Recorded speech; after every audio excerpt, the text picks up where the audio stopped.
everybody. Welcome to the Witches Movie Coven on Winter Solstice. We want to wish everyone a happy Yule, Merry Christmas, Happy Hanukkah, joyous Kwanzaa, whatever you celebrate, because tonight we are celebrating movies and witches in movies. My name is Patti Negri. I am your host for this evening, but let me introduce you to my beautiful co-hosts here every week. Let's start with Heather Greene in the beautiful, well, it looks like a red hat, but with her, it's probably purple. No. It's red. It's red today. Okay, so I'm going to let everybody introduce themselves today because we never do that. Okay. Hi, I am Heather Greene. I am the author of Lights, Camera, Witchcraft, which I'll hold up. There you go. I am also a religion journalist and an acquisitions editor at Llewellyn, and my expertise, and I am a film historian, and witch. So I'm here to contribute from my perspective. And we are thrilled to have you. And just below her, depending on your screen, we have Jason Mankey, also an author and witch. And why don't you introduce yourself, Jason? I am the author of almost a dozen books, but this time of year, I always like to promote Llewellyn's Little Book of Yule. I love the holiday so much, I wrote a book about it. I really love witchcraft history. And, of course, I love witches in movies, which is why I'm here. And all hail the Krampus, the true reason for the season. All hail Krampus! Woo!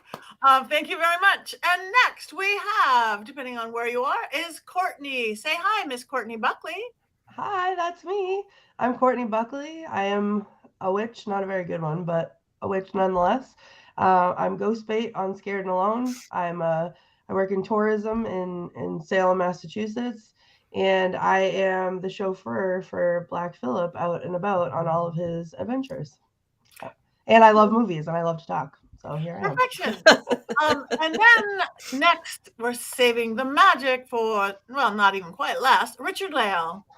Hello, I am Richard-Lael. Richard-Lael is one name, not two. If I were just Richard, I'd be a dick. Anyway, so I am known as the Gentleman Psychic. I'm a psychic and a medium. I used to be a psychic and a small, but I gained some weight. I also do stand-up. I used to do stand-up, but I found I make more money on my back. Enough about that. Today I was actually inspired because I wanted to be dressed like the Drosselmeyer from the Nutcracker. So I didn't have an eye patch. You look wonderful. You look perfect. Thank you. You look absolutely delightful. And again, I am Patti Negri. You might know me from all sorts of things on the big screen, the little screen, and from my Witching Hour podcast, same producers. We all did bring some of our friends with us today. Of course, we brought our obligatory Black Phillips because this is our mascot for the show.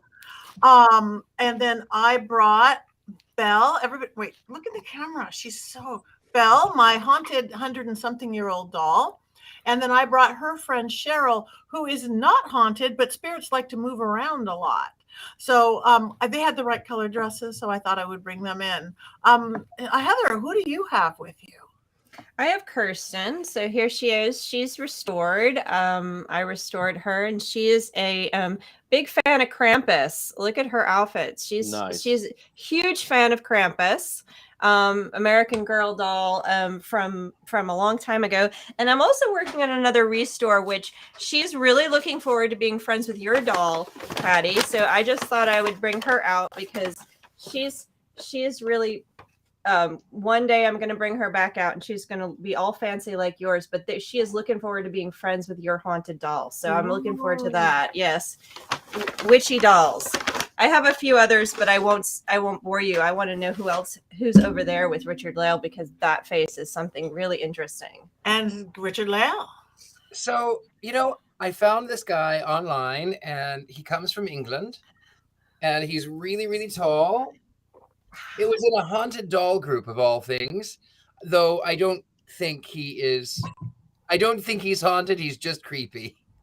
But he kind of looks like Willy Wonka, kind of looks a little bit like the Mad Hatter. But he was fun. I thought I enjoy him. He's beautiful. I'm having flashbacks to Scared and Alone, and I feel like if anyone told me I was going to be surrounded by dolls tonight, I might have been too sick to come on. I'm just saying. So you have no dolls with you there, Courtney? No, I do not.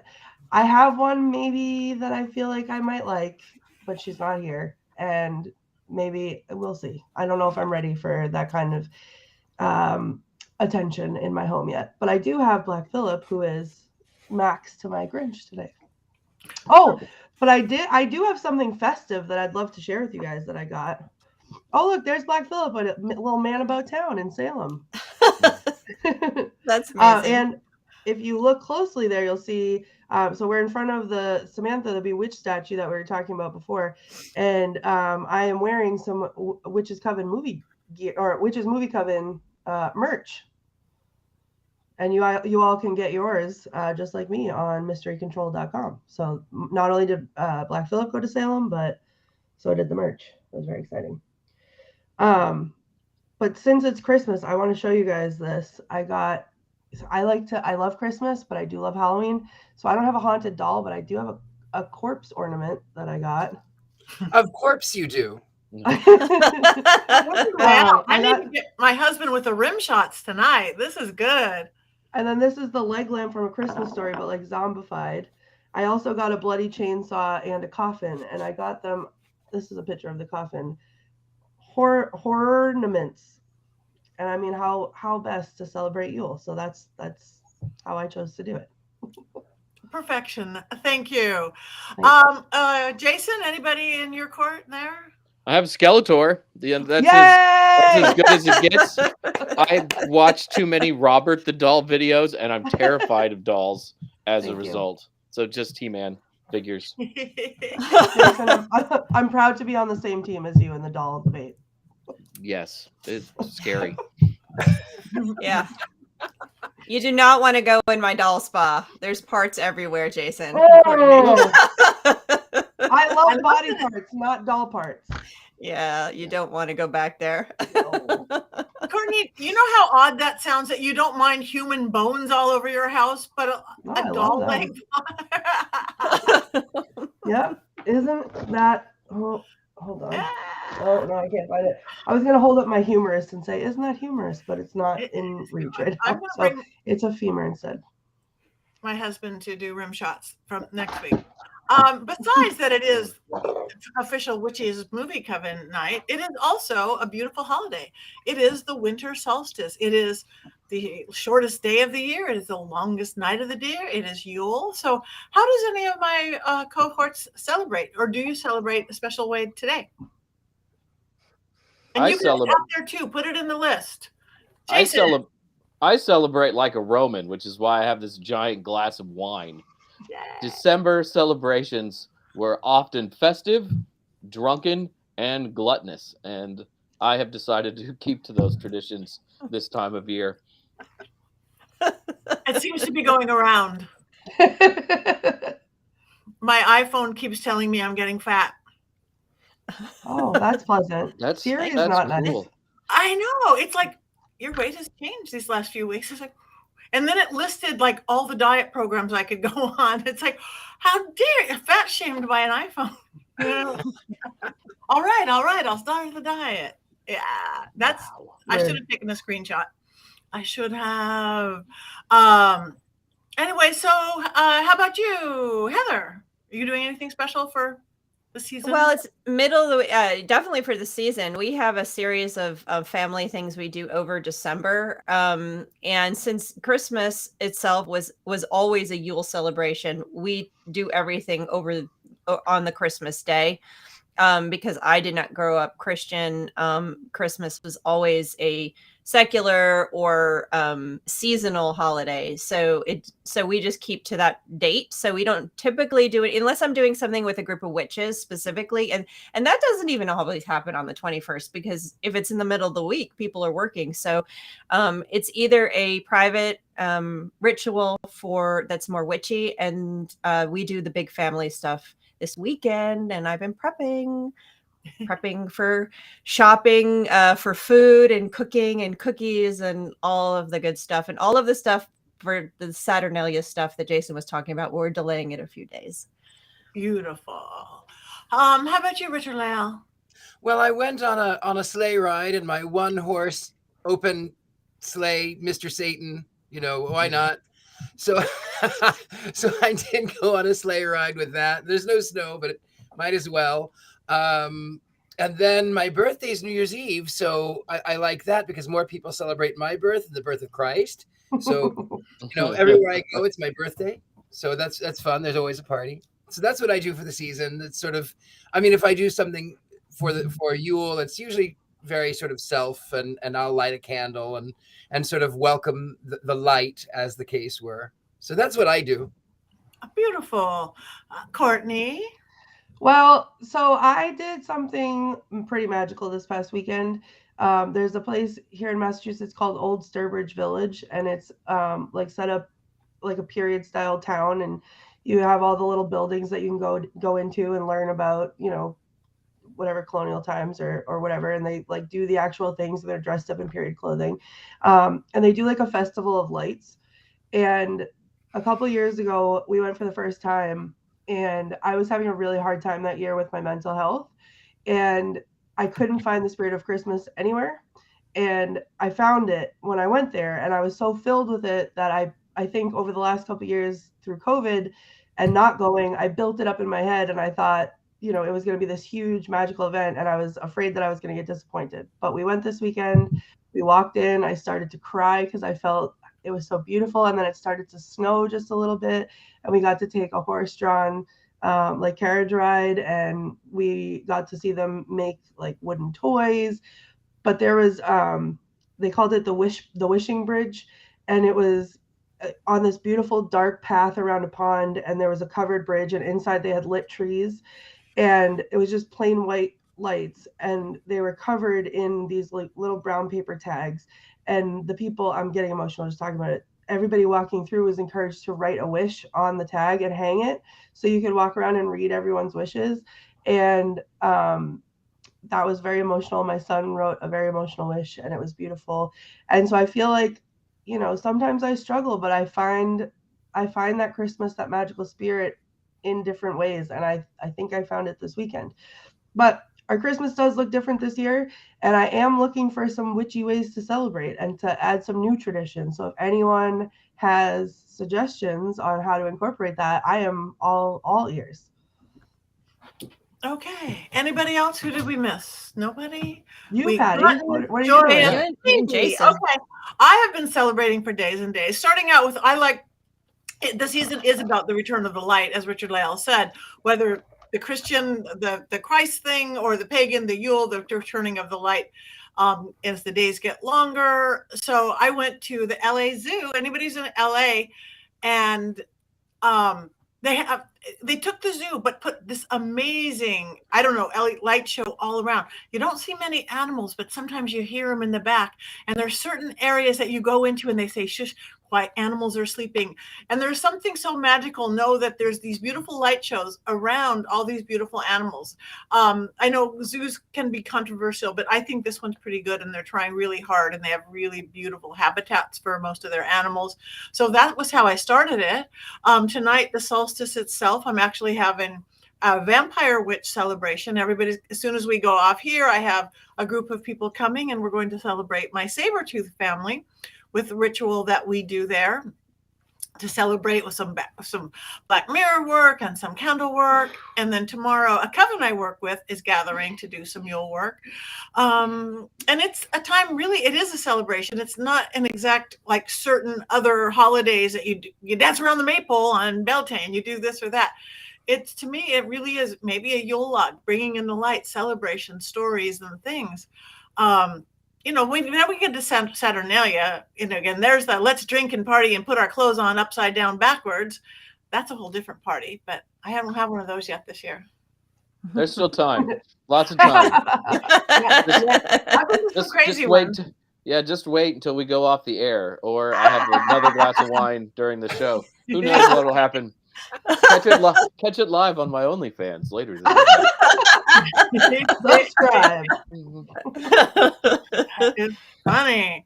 So let's talk about Christmas movies, shall we? Who's got a favorite Christmas movie? Heather. Okay, no, Courtney. Courtney had her hand up first. Sorry. Well, no, I mean, I just talked a lot, but I have all of the favorite Christmas movies. Where do I even start? I work in a public school, and we had on Year Without a Santa Claus because the Heat Miser and Snow Miser songs are my favorite. And I was worse than the children, running around the room, singing at them. And they were laughing at how embarrassing I was. Those are bangers. Those songs are so good, though. Right? They're so good. All year long. Yeah. Beautiful. I mean, I have 1,000 more, so someone else should probably go. Okay. All right. Jason, since you are Mr. Christmas, we won't get to bah humbug Richard-Lael quite yet, who doesn't like the season. But you do, Jason. I love the season. Like, I've been celebrating since like the 10th of November. It's the best time of year. And I've been thinking all day like what I want to talk about, because I love Rudolph. I love all of the all the Rankin Bass stop animation. But my favorite Christmas movie, and this is a cliche, is It's a Wonderful Life. And a lot of people probably don't like It's a Wonderful Life, but it's a really dark movie in a lot of ways. There's a great deal of sadness to it. And it has this beautiful message about how one life impacts so many others. I think my favorite part of the movie is he goes and he visits his brother's grave. If you haven't seen the movie, George Bailey, the protagonist, he gets to see what the world would be like if he had never been born. He saves his brother's life at one point. His brother in World War II saves an entire aircraft carrier. And then he goes and he sees his brother's grave and he's horrified by it. And the angel who's taking him through this says, everyone died on that aircraft carrier. I mean, it's chilling. It's bone chilling. And I think when we think of that movie, we think of the last 5 minutes, which are kind of happy and hopeful, but there's like real darkness to it. And I think maybe that's why I like it so much. But that whole moral of how we affect so many other lives and how we can make a difference and how these things ripple is something that really stays with me throughout the year. I don't have to watch the whole movie, but I have to watch the last 45 minutes of the movie every year, preferably on Christmas Eve, preferably the NBC feed, so I can pretend that I'm watching it with millions of other people. I honestly think that's my favorite movie too, and one that I can say I've watched more than anything. So I don't know that that's cliche, but it's classic. It is classic.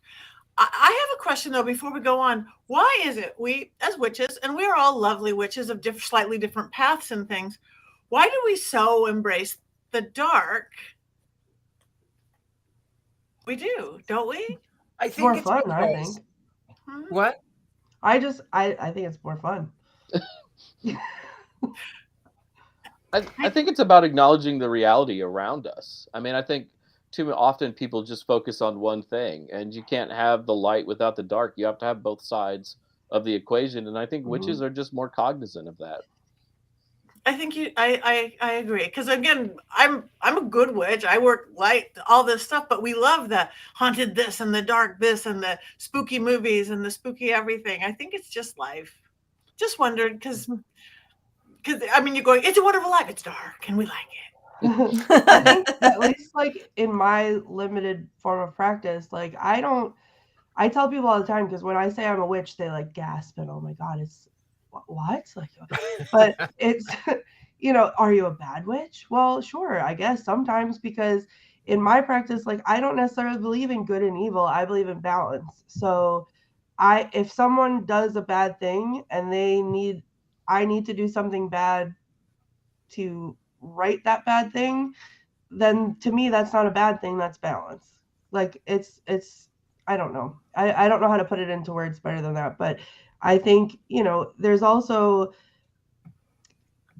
not everybody feels comfortable in the dark.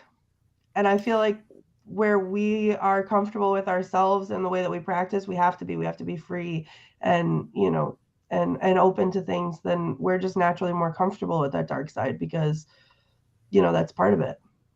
I actually have, if I may, there is something to add to that, Courtney. As an artist, you've seen some of my work on Scared Alone, you have a piece right there behind you. Okay. So when I would have art shows, people would come to my art and they would touch it and they would expect to feel three-dimensional objects, metals and woods and carved and intricacies, and it's actually two-dimensional.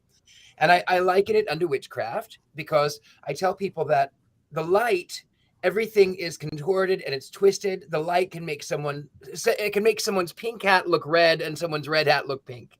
It's actually the light. The light is not entirely the truth. The light is what we look for, but that is not really the truth. Anything in the darkness is the truth, because in the dark, it is what it is. There's no pretense. It's not hiding. It's not pretending to be something that it's not. It doesn't lie. However, if you walk in only the light, you get blinded and you can't see anything else and everything is distorted. If you walk only in the darkness, then you will stumble, because even though everything is telling the truth, you don't know what is actually there. You can't see beyond. But real power is walking in the middle, walking in the darkness, holding the light and commanding the shadows. That is how I create artwork. That is how I do magic. I love that.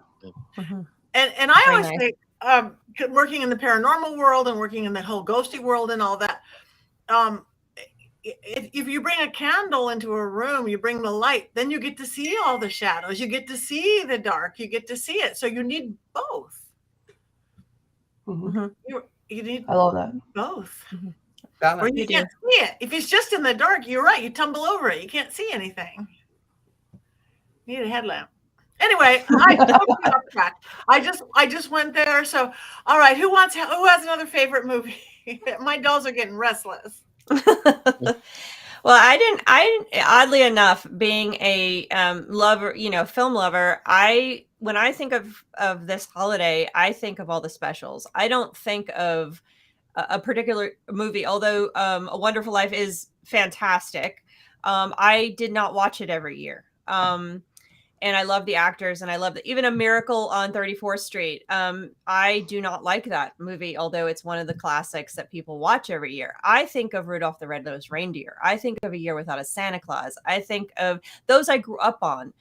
Santa Claus is Coming to Town, all the songs. I mean, and just watching those over and over the years, and then watching them, rewatching them with my kids. One of my absolute favorites, though, we haven't mentioned yet, Emma Daughter's Jug Band Christmas. Yes. Nobody Yes. needs to. Nobody can say anything about this movie. I'm just going to tell you right now. Talk about good music and great characters and very dated, but I love it. And forcing my children to watch all of these over and over. And then some new ones that came out. What's the elf one? Prep and Landing was really cute. It came out around 2009. It was cute, Jason. I saw that. And and it was cute. And some of the other ones, but I don't think of movies. I think of these specials. Yeah. And reading books. Anything that had to do with the Christmas Carol. And the Nightmare, not the Nightmare Before Christmas. My goodness. No, the night before Christmas, we read that every Christmas Eve, and I force my children, even as teenagers, to sit down and listen to it every Christmas Eve. So that is what I associate, not movies. This is a question, like, we're of the same age, Heather. When we were kids, you could only watch those specials once a year. Yep. You had to know exactly when they were on, and your friends would watch them at school too. And then if you missed it, you were done. Does the easy availability of this stuff make it less special than it was 20 or 30 years ago? Yeah, and I talk about this a lot when it comes to movies and TV in general now, is that the text, if you think about books as being a text, okay? So movies and television specifically is a text, and it's changed because it used to be a gathering event where the family would come around and we'd sit, and you'd have to be there at 8:00 on Tuesday, and the sitcom was only on once a week, and then you had to wait a full week for it to come back, and this was the way we consume these things. And so it was really special. I mean, even The Wizard of Oz, Halloween, that's the only time you could watch it. you know? And so, yeah, it definitely was. Now it's like, well, I could just turn it on then. I could turn it on then. I could watch it 10 times. I don't have, yes, I think it does degrade from how special it is because it's not an event anymore. It's not something you look forward to that happens only at one time. Now it's like, it's something you can just, you know, you can go to Target, you can watch this movie, you can, you know, whatever, you can watch something else. It's not as special, but I still love it. And I still will watch it. And I still will sing the songs around the house, no matter who tries to shut me up. I used to have when I was a kid, a videotape, like a VHS cassette that, because the same thing, you'd have to wait all year and then they'd come on like one time. So finally we recorded it on a VHS tape. So we had all the specials recorded, but it had all the original commercials still in it. And for a long time afterwards, I have to see if my mom still has it because that would be really cool. But we would watch it and like the commercials became like the best part. It became that like nostalgia. But now, you know, I have the box sets on DVD or they're on streaming or they're whatever. So I think I see that too, like with my kid that like, you know, he's like, oh, the Grinch again. Like, yes, I need to watch it 100 times because it's Christmas time, you know, or I need to please stop singing the song. No, I can't, you know, Herbie wants to be a dentist and we need to talk about that. And, but it's because we can just watch it whenever we want and it's no big deal. And I do have to add that a lot of these shows, they don't necessarily have witches in them the way we talk about witch movies, but I think there's something to do with the magic of Yuletide that's there, and it's resident in these movies, even if they're based on, you know, a different holiday, a Christmas holiday, but there's a feel good magic. And like I said, I grew up in a secular home and the magic was still there. And I'm definitely feel like that is a part of what led me down the magical path and the witchcraft path was this magic that existed and emanated from a lot of these shows, you know. And maybe I'm Pollyanna, but I think it's palpable. It's physically palpable at this time of year. Yeah, like it's so even it's like oh my goodness, COVID brain is still got me. It's a Wonderful Life. I watched that for the first time a couple years ago, and even though it can, like, I can see how some people can watch that and think it's depressing because like this time of year is depressing for a lot of people. There's still some, you know, somewhere along the line there's a spark of something that lights something inside you. And you know, whether you celebrate Christmas or you don't, or you celebrate one of the other holidays that happen around this time, it's palpable. Like you can really truly feel it. And I saw a comment come up somewhere about Santa. I have to just interject. I fully believe Santa's a witch.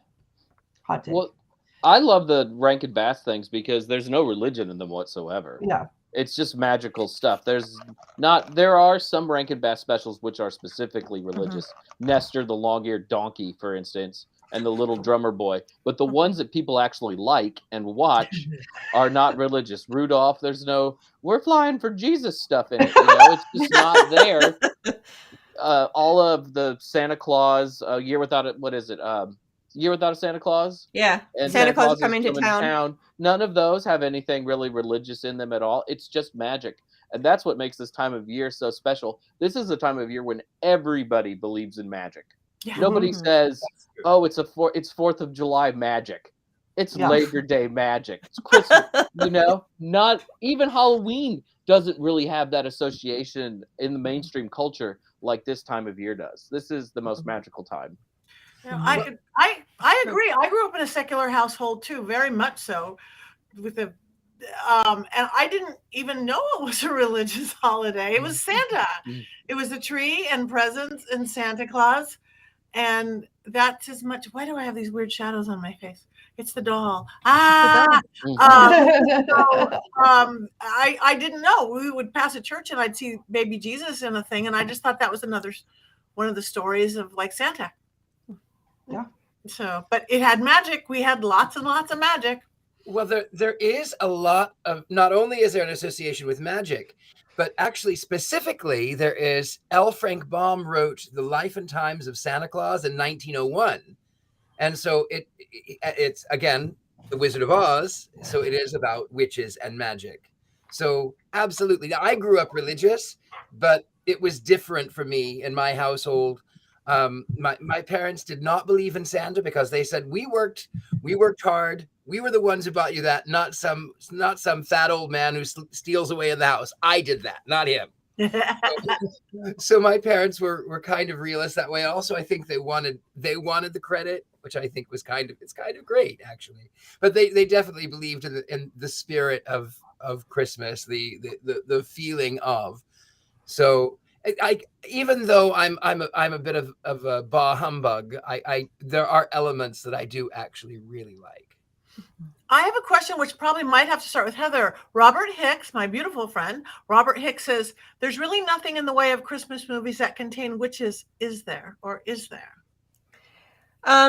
Christmas appears here and there in a lot of Hollywood films as a marker of goodness. So in for example, Bell Book and Candle, that in the beginning, I believe it's the beginning, it takes place in Christmas, and the witches are celebrating Christmas, and she just wants to celebrate Christmas and go to church and stuff. So she makes that. So you see them, Christmas appear as markers and codes. But there's no specific necessarily witch movie that's dedicated to Christmas, except for the atrocious Christmas special called The Magic Christmas Tree, which I mentioned last week. And I don't know if anybody went out and watched it, because if you did, you would have said something to me, I'm sure, or sent me some nasty grams over some social media platform. This is a terrible, but it has a witch in it. It's as a central character, and it is a Christmas special. Christmas, as far as I recall, it does appear though in Lion the Witch in the Wardrobe. It appears in Harry Potter. So Christmas appears in movies, but I don't believe there's a specific witch movie that's Christmas is central to, except for The Magic Christmas Tree. I think there's a Good Witch movie, which was a Hallmark Lifetime movie kind of thing. Like there's a Good Witch Christmas, I think. So there's one. It's a special. Yeah. There's a whole specials. That series. I love that series. It's so boring. There's some specials around, but yeah, it's not a thing you think of witches, which in mainstream, I mean, reality is in mainstream culture, if you're going to have a witch, it's either going to be about Salem or a small town in New England, or it's going to be a Halloween. I mean, that's the main, or it's going to be some horror, scary film. Christmas is rarely wait a minute. There's the Italian film La Befana, and I believe there's two of them. So that's an Italian film, and I have yet to see it, but I heard it's really good and really fun. So La Befana would be the closest we get, and that's an Italian movie. So do we know what the Legend of the Christmas Witch that Holly just brought up? Is that a movie? Do we know? That's La Befana. Oh, that's La Befana. Oh, okay. Mm-hmm, mm-hmm. So if you don't know the story about La Befana, and I don't know if Jason, if you did more on this, but I did write a couple articles on it, and I interviewed some Italian witches. And basically in Italy, the Christmas witch comes and delivers the presents and the treats and everything rather than Santa. They knew La Befana before they knew Santa Claus. And that's who La Befana is. It's a witch that delivers the goodies to children at Christmas. I think Santa's probably overtaken her, but I'm not exactly sure where that stands with the young Italian children now.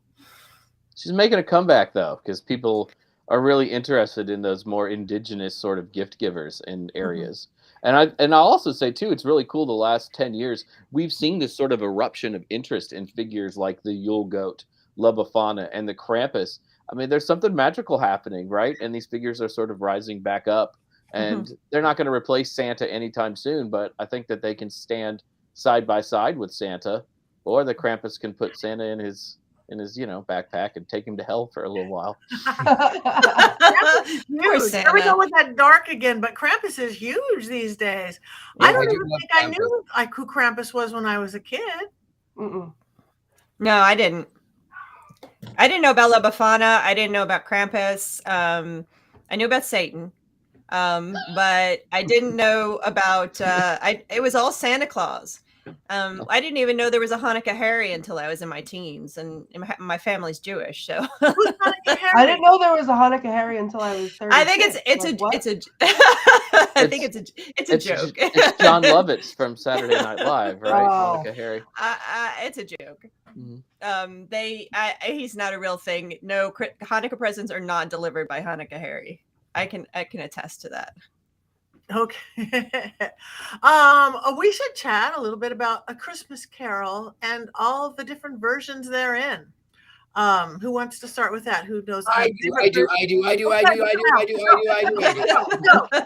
Somebody said the background was moving. I don't know. Can you tell? It better not be my background with all your dolls out here.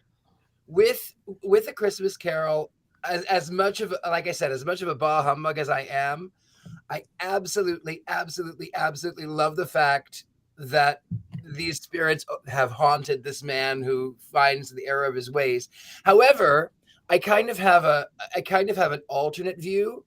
So no, maybe I'll save that for later, but I have an alternate view of it. No, I'll tell you right now. Why not? So here's my alternate view of A Christmas Carol.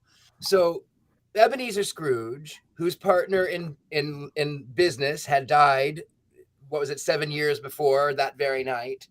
And he Scrooge made certain that there were people who had jobs, that he was a money lender. People came to him, they had money. Now, if I had a money lender who was throwing gold coins out the window, I would think he had gone crazy, and I wouldn't want to borrow money from him because my investment wouldn't be safe. So here he is. The nephew comes in, who's this limousine liberal, who says, "Oh, uncle, why don't you take care of this person?" Well, why don't you take care of him? You're not upper class. You're not exactly poor. You're not like Bob Cratchit and his family. You have a nice townhouse. You have uppity friends. Your uncle is rich, even though they're not. He himself is not really rich. Why didn't he invite Bob Cratchit and family to his uppity party if he was so worried about it? And then these three ghosts, they come in and they threaten him with basically hellfire. What if you don't start giving away your money, you're going to burn forever. And then in mental duress, he starts handing out all of his money. I feel sorry for Scrooge. And I still say Christmas is a humbug. We started the show off so well, Richard-Lael, and now you're like killing me yet again this week. We know the love affair is over. Yeah. Maybe it's just two Capricorns butting heads. I don't know, but I think A Christmas Carol is great. I think its importance on the Christmas season is sometimes a little overstated. Dickens didn't really invent the modern Christmas, but that story is the most adapted story and the most read story in the English language. And it's brilliant, and it doesn't tell Scrooge to give away all of his money. It just says that Scrooge should be nice and kind. He can keep most of his money, but he doesn't need all of it. Charity, begins in the home. It begins with family, begins with people around you. And that's what it's promoting. Dickens cared greatly about the poor, which is one of the reasons that he wrote A Christmas Carol. And the Muppet Christmas Carol is the best Christmas Carol. Yes. Alistair Sims, that's number 2. That's number 2. It's a good number 2, but Muppet Christmas Carol is the best. And it's actually really, really faithful to the book. It does a great job of adapting the book. I do love Miss Piggy as Mrs. Cratchit. I had a meme come up on my Facebook memories today.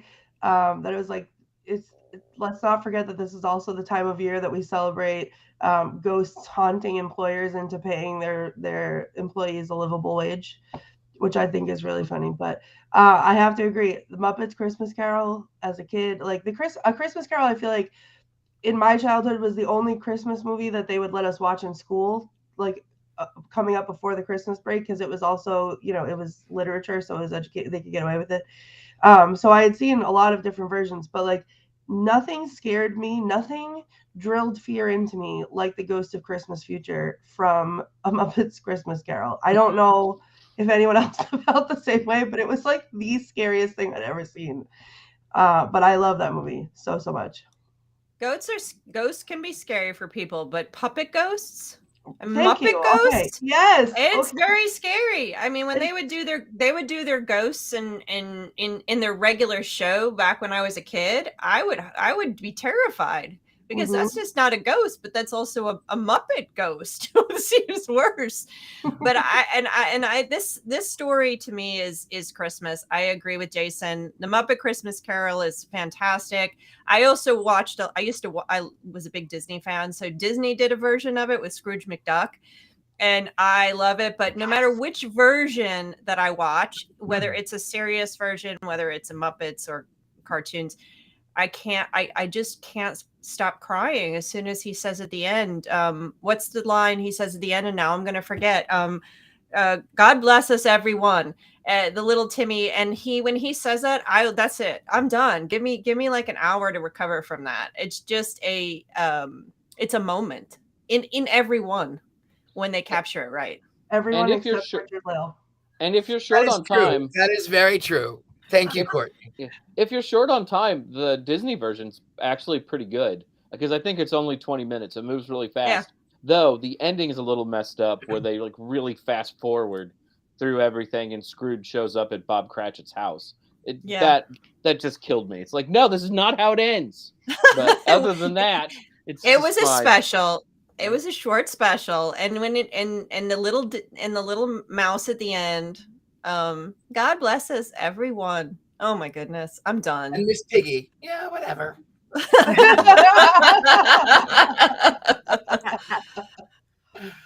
Our producer Rob Lawrence mentioned the Patrick Stewart TNT version. Yes, Scrooge. That's a serious version. Scrooge. Yeah.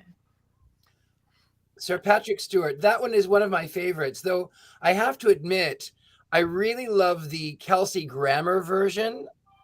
It's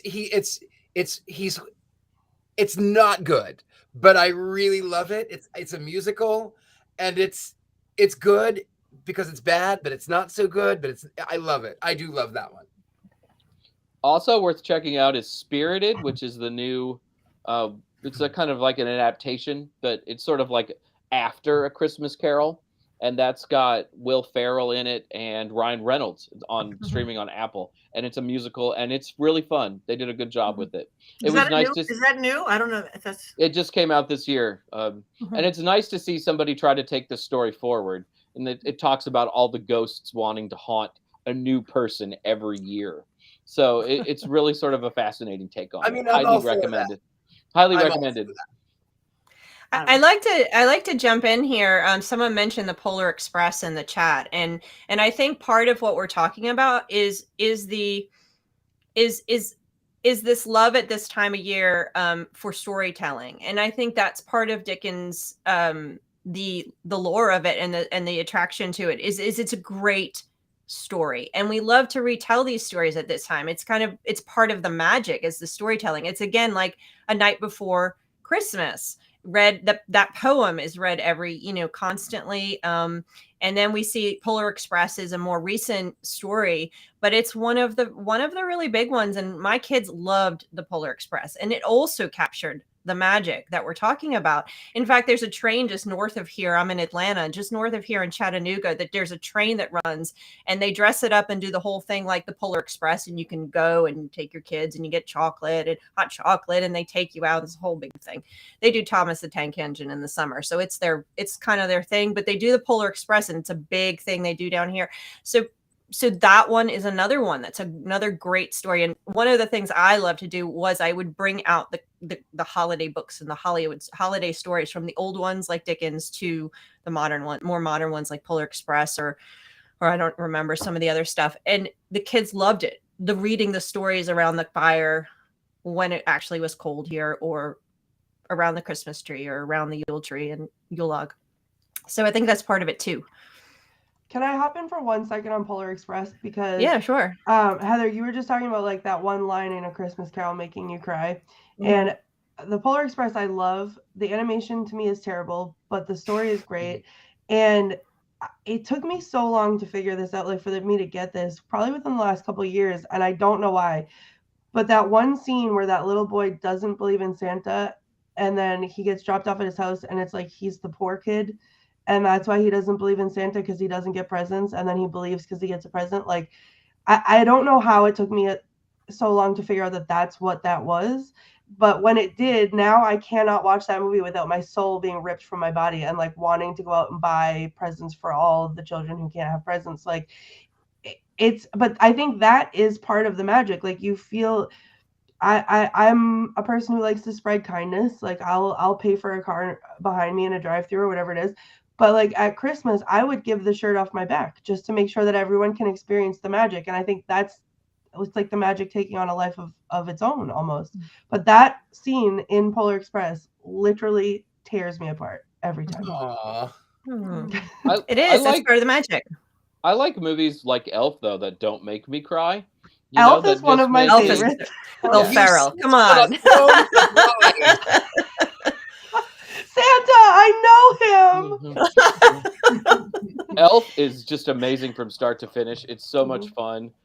I think it might be Will Ferrell's best role out of many great roles, and I love Ron Burgundy. Oh, I love Will Ferrell. I don't think it's necessarily his best, but it is definitely up there. I do love Elf too. Well, it's Will Ferrell. I mean, he can do no wrong. So, almost. I quote that movie Bewitched. daily. That was wrong. Bewitched was wrong. Yeah, yes. Yeah. That's why I said almost Richard-Lael. And the Witch movie. He went red on the Witch movie. It's good on planes. Tabitha says Elf makes me cry when they all sing in the park. I have to give it to her. That makes me cry too when they all sing in the park. Anything about that building of the spirit, like finding that Christmas spirit, makes me cry. Mm-hmm. But Elf is.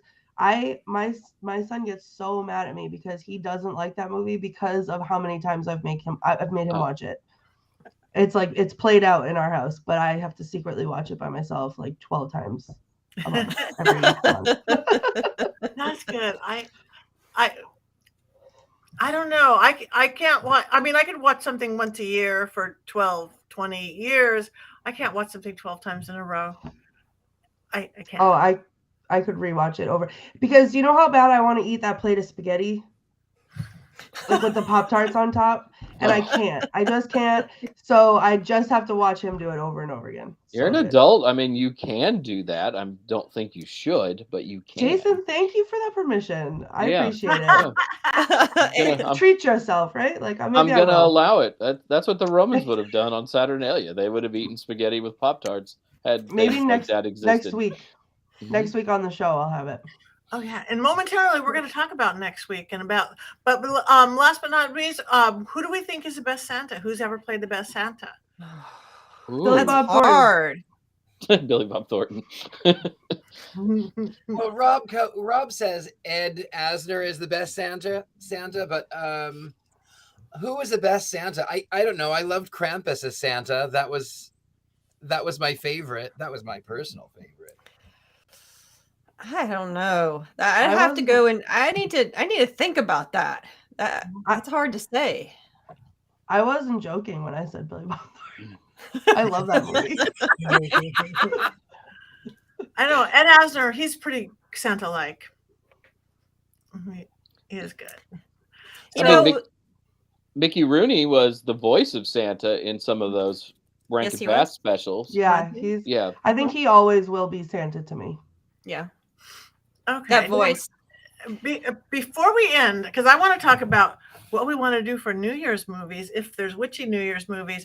But before that, we need to do our wands up and wands down. But what are we going to do our wands up and wands down about? Christmas Carol. Christmas. Christmas. Okay, Christmas. You know what movies we didn't mention, and I just need to pop in. We talked about all the magic and all the we did not talk about a Christmas movie or Christmas Vacation or any of the goofy ones we love to watch that are that maybe don't capture the magic but do capture some good laughs. And the Gremlins takes place on Christmas Day, and you can't feed them. You can't after midnight. You can't get them wet, and then all through Christmas it's destroyed because that's Nathan's favorite Christmas movie. Nathan and I, we are simpatico. That is okay. I think is one of my favorites. I will argue that the Lord of the Rings movies are Christmas movies too, just because of when they were originally released. At our house, they're definitely Christmas movies. I can get on board with that. I can get on board with that. Talked about how I never watched any of the Harry Potter series. Guess what? I also never watched Lord of the Rings. Like every week now, Richard-Lael, you just wound me a little bit more. If I could run next week? Oh, what's going to happen next week? But I will tell you. Well, let's do one. Let's do A Christmas Carol. Every version. Every version. Every version. Okay, let's do Christmas in general. Yay! Richard-Lael. I just wanted to see it. Let's do Saturnalia, gluttony, and yay! Let's do Yule, bringing back of the light, solstice, winter. And again, no matter what you celebrate, with or without any religious or spiritual overtones, it is a time for magic. It's a time for magic, everybody. So let's wands up, wands down to magic. Yay! All right, before we go, because we just have a few minutes left, next year we've got New Year's coming. It's a New Year's. Is there any witchy New Year's movies? Or what do we like to watch for New Year's that maybe has a witchy feel or theme to it? Think about that. Yeah. What does? Anybody out there in our chat room? Is there any? And if there isn't, somebody should write one. And somebody earlier, I don't remember if it was Matthew, said that with the upsurge and the craft and everything, and with people, somebody does need to make a real witchy Christmas movie, perhaps. The Conjuring. I think it should be us. I think we should make it.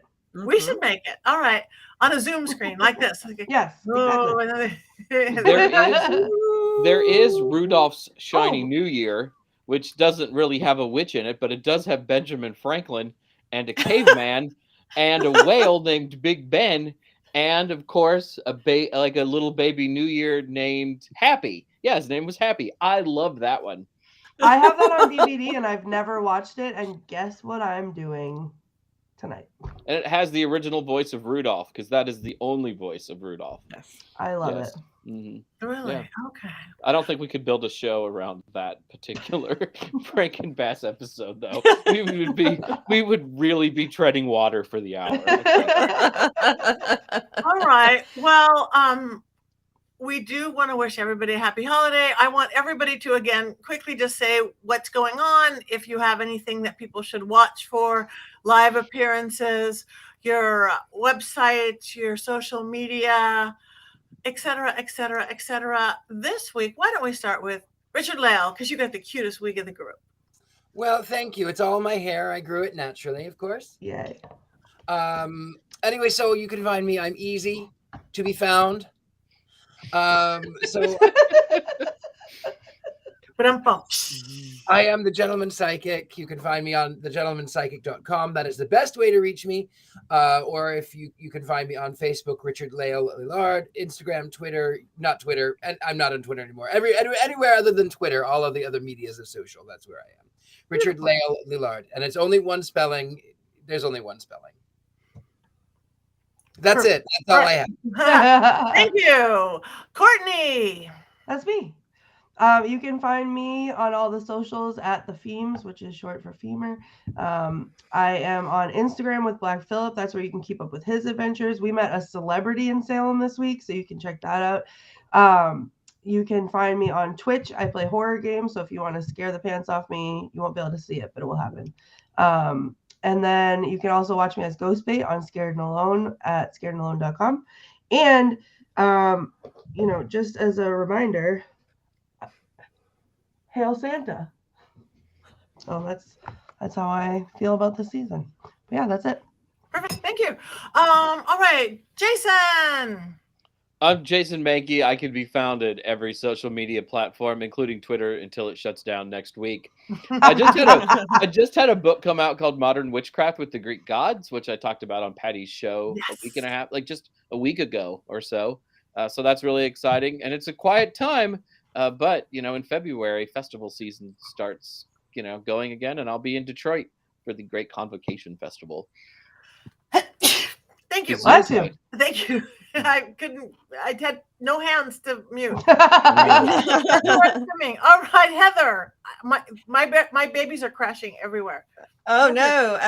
I am Heather Greene, and I am on all the socials, varying names, but you can find me through my website at heathergreene.net, and you can find the links and all the good stuff, as well as a link to my articles that I've written for various outlets, all involving witchy stuff, usually in the occult and all kinds of fun stuff. I also just dropped, or I didn't drop it, but just dropped is the English version of a documentary on witches in movies that I am interviewed in. It's a great one. There's several other people who are interviewed. It's called The Witches of Hollywood.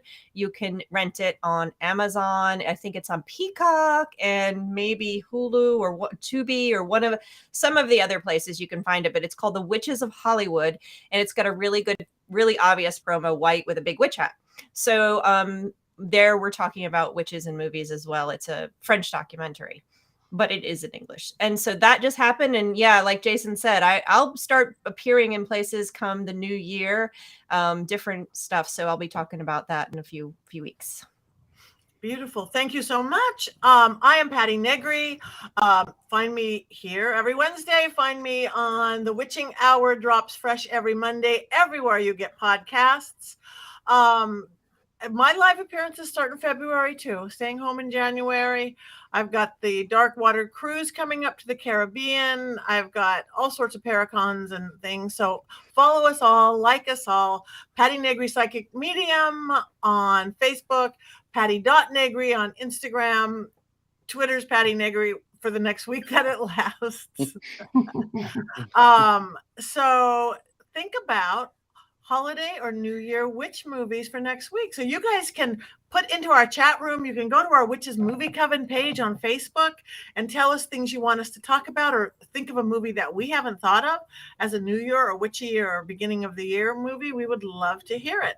And other than that, get some merch. Get yourself a Black Phillip sweatshirt or t-shirt or a big snuggly blanket, and we can all wear them together. Or a doll. We should have this on Mystery Control is what we should have. Yeah, I have to say those sweatshirts are so comfy. I wore it for more days in a row than I'd like to admit publicly without washing it, because I didn't want to take it off because it was really snuggy. I love it. We appreciate you washing it though, Courtney. I did wash it. Yes, yeah. I did. Eventually, yeah. Eventually. Well, anyway, we are the Witches Movie Coven. Please come back next Wednesday, and please tell your friends if you like us. Please give us any suggestions. We really want to hear. We want to thank our producer, Rob Cohen and Christine Roth. We want to thank all of you for we don't always say what we see, but we are reading it and we love it. Thank you, Scarlett and Gray. Thank you, Robert Hicks. Thank you, Jay. Thank you, Lisa. Thank you, Matthew. Thank you, Raymond. All you folks, we really do appreciate your participation, because that's why we do it live. So thank you. And I think we have one more thing to do, right? You guys have to join in. Juan's ready. Philip ready. Dolls ready. Aunt's ready. No dolls. No. 1, 2, 3.